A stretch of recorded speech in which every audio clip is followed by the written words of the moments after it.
There are men who wear a badge and follow the law. And then there are men who use a badge as permission. After his brother was shot dead at a billiard table, the marshal stopped caring about the difference. What followed wasn't justice. It was something older. Tombstone, Arizona Territory. March 1882. Wyatt Earp had been a lot of things by the time his brother was killed. He had been a buffalo hunter in Kansas, working the same southern plains that were being stripped down to nothing 1,000 hunters at a time. He had been a lawman in Wichita, then in Dodge City, where he earned a reputation for using the barrel of his revolver on the heads of men rather than wasting a bullet. He had been a gambler, a saloon operator, a claims speculator. He had a talent for arriving in a place where there was money to be made and finding a way to make some of it. When silver was discovered in the Arizona Territory, he went to Tombstone. He brought 2 of his brothers with him. He had plans. The gunfight at the OK Corral in October of 1881, which you already know if you've watched this channel, was the explosion that ended one phase of Tombstone's history and started the next. 3 cowboys were dead. The Earps had survived. Murder charges had been filed and dismissed, but the cowboys had not forgiven it. December 28, 1881.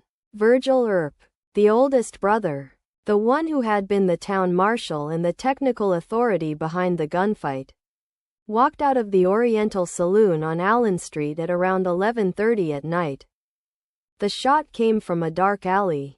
Then another. Then another. Virgil was hit twice. In the left arm and the side.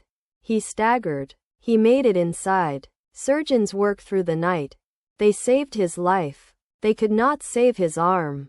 3 inches of bone had been shattered beyond repair. Wyatt sat with his brother through the night. When Virgil came out of it and understood what had happened to his arm, he looked at Wyatt and said, according to Wyatt's later account, "Never mind. I still have one good arm to hug you with." Wyatt was not the hugging type. He was the sitting very still and making calculations type. The men responsible, by every piece of evidence, were the cowboys. Ike Clanton's faction, the same network that had been feuding with the Earps since before the gunfight. Names were named. No arrests were made. The cowboys had friends in the county sheriff's office, which meant the county sheriff, a man named Johnny Bean who despised Wyatt Earp for reasons both political and personal, was not going to help. March 18, 1882. Morgan Earp was playing pool at a billiard hall on Allen Street. 2 shots came through the back window. The first broke Morgan's spine. The second hit the wall above Wyatt's head, where Wyatt was sitting watching the game. Morgan was put on the pool table. He died within an hour. He was 30 years old. Wyatt Earp resigned any official role he held. He was done with the law. What came next is called the Earp Vendetta Ride, and it is one of the darker chapters in a story that is mostly dark chapters. Wyatt assembled a posse. Himself, Doc Holliday, his brother Warren, and several other men with guns and varying degrees of legitimate standing. A U.S. Marshal named Crawley Dake provided a deputy's commission that gave the posse at least nominal federal authority. Wyatt said he was serving warrants. He was serving something. Whether it was warrants is a question. The first killing came 4 days after Morgan died. Frank Stillwell, one of the men suspected in Morgan's murder, was found dead at the Tucson train station, shot multiple times. The posse had been there. The evidence was conclusive enough that Pima County filed murder charges against Wyatt. He did not return to answer them. 6 days later, a cowboy named Florentino Cruz was killed at a wood camp in the Dragoon Mountains. The posse had been there too. The day after that, a man named Curly Bill Brocious, widely considered the effective head of the cowboy network, was shot and killed at a place called Iron Springs. Wyatt claimed he did it alone, facing a dozen armed men. walking into their fire while his companions fled. He said he killed Curly Bill and walked away unhurt. Nobody could confirm the story. Nobody could completely deny it. The vendetta ride lasted 10 days total. 3 men were confirmed dead. Maybe 4. The governor of Arizona Territory, Frederick Triddle, issued a warrant for Wyatt Earp's arrest. He was now the outlaw. Wyatt rode to Colorado.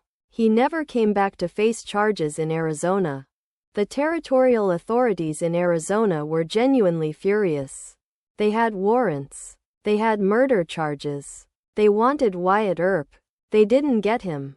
Colorado's governor refused to extradite. Whether there was a political deal involved is not entirely clear.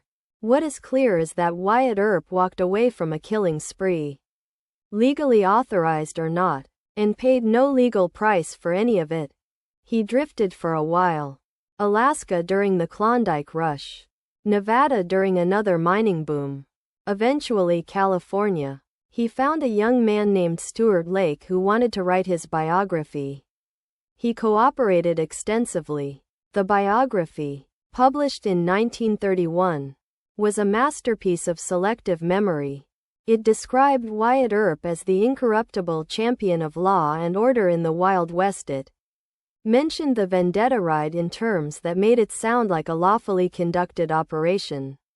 It skipped the warrants, the corruption questions, the political maneuvering. It became a bestseller.